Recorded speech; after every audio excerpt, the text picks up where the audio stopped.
Hey folks, Paul from Get Tools Direct here again, and today what I'm going to run through with you is the fantastic Makita DTD148. Just thought I'd show just a little couple of functions on it which I find really cool. I wish I had one myself, but I've just got an old version which still does me to this day, but I've really been impressed with this tool, as well as I've had some customer feedback which sort of prompted me to do this video. Basically, one of the biggest problems I've seen with impact drivers, well, not so much a problem but an aspect to the tool, is they're actually too powerful, if anything.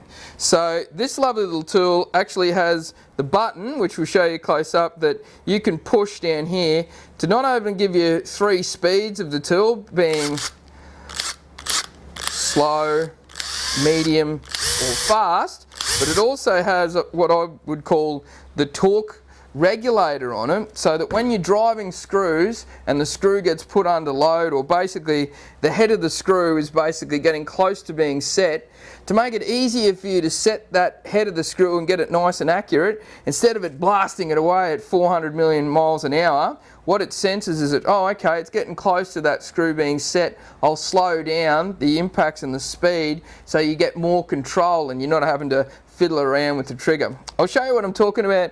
I'm going to first of all drive it in full speed so you can watch that, and then basically what I'm going to do is drive it halfway with full speed, then I'm going to change to the torque limiter on it to show you what I'm talking about in regards to setting the head of the screw. Okay, so let's stop talking about it, let's rock into it. Okay, so I'm just going to push the button into high gear. Okay, just give it a little tap tap tap to set the base of your screw. I don't, as per usual with impact drivers, it's just one finger and one thumb on the trigger basically, just so you don't have to brace it like any of the old school driver drills or anything like that.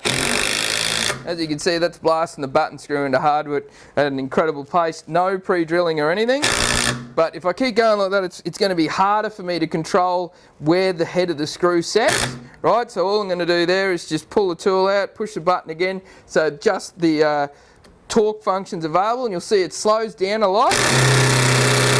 See that? And it's giving me a lot more control on the button screw. It's really reacting quite heavily to it. I've had a bit of experience driving button screws with impact drivers, so I'm just going to set the screw basically with the head like this. So that is now nice and level. So that gives you a really good idea though of exactly what the different functions are on this DTD148, and at this point in time it's my pick of the Makita Brushless motor impact driver, because there is a couple of versions of it, but by far my favourite, other than the stumpy version of the particular tool so you can get it up into places, it's really usable, as well as quite versatile with the different fasteners that you can address with its tool. So if you want to check out the DTD148, jump on gettoolsdirect.com.au and check it out. Other than that, feel free to share, like or comment on this or any of the videos that you see, and if you want to check out more videos, jump on gtdtv.com. Well, this has been Paul driving button screws into hardwood with the DTD148. I'm going to leave you to it, but you should get driving, no worries.